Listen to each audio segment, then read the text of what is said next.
కలయుగ ప్రత్యక్ష దైవమైన తిరుమల శ్రీవారిని శుక్రవారం ఉదయం వీఐపీ విరామ సమయంలో ఆంధ్రప్రదేశ్ బీజేపీ అధికార ప్రతినిధి భానుప్రకాష్ రెడ్డి దర్శించుకున్నారు. దర్శనానంతరం రంగనాయకుల మండపంలో వేద పండితులు వేదాశీర్వచనం అందించగా టీటీడీ అధికారులు తీర్థప్రసాదాలు అందజేశారు. ఆలయం వెలుపల భానుప్రకాష్ రెడ్డి మాట్లాడుతూ తిరుమల క్షేత్రాన్ని జగన్మోహన్ రెడ్డి 5 సంవత్సరాల పాలనలో అధర్మ క్షేత్రంగా మార్చారని విమర్శించారు. అన్ని శాఖల్లో అవినీతి చేసి 100 కోట్ల రూపాయలు కమిషన్లు తీసుకున్నారని తెలిపారు. తాము ఎక్కడ భక్తులను కలిసినా శ్రీవారి ఆభరణాలపై ఎంక్వైరీ చేయమని కోరుతున్నారని తెలిపారు. ముఖ్యమంత్రి చంద్రబాబు నాయుడు దృష్టికి తీసుకువెళ్లి సుప్రీంకోర్టు సిట్టింగ్ జడ్జి ఎంక్వైరీ జరిపించేలా కోరుతామని తెలిపారు.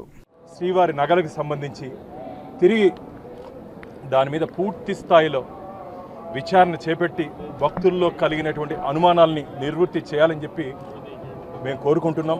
ఈ విషయం మీద రాష్ట్ర ముఖ్యమంత్రి గారి దృష్టికి కూడా మేము తీసుకుపోతున్నాం.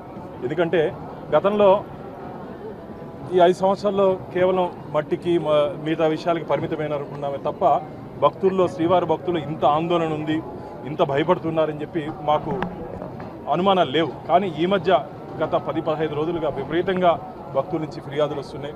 అన్న ఖచ్చితంగా మీరు మాట్లాడాలి, దీని మీద విచారణ చేపడితే వాస్తవాలు ఖచ్చితంగా భక్తులకు తెలుస్తాయి. మాకైతే అనుమానాలు ఉన్నాయి.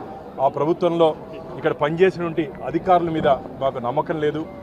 ఇక్కడ పనిచేసినటువంటి ధర్మకర్తల మండలి అధ్యక్షుల మీద మాకు నమ్మకం లేదని చెప్పి, ఎందుకంటే ఇంజనీరింగ్ పనిలో కమిషన్లు తీసుకున్నారు 10 నుంచి 15%.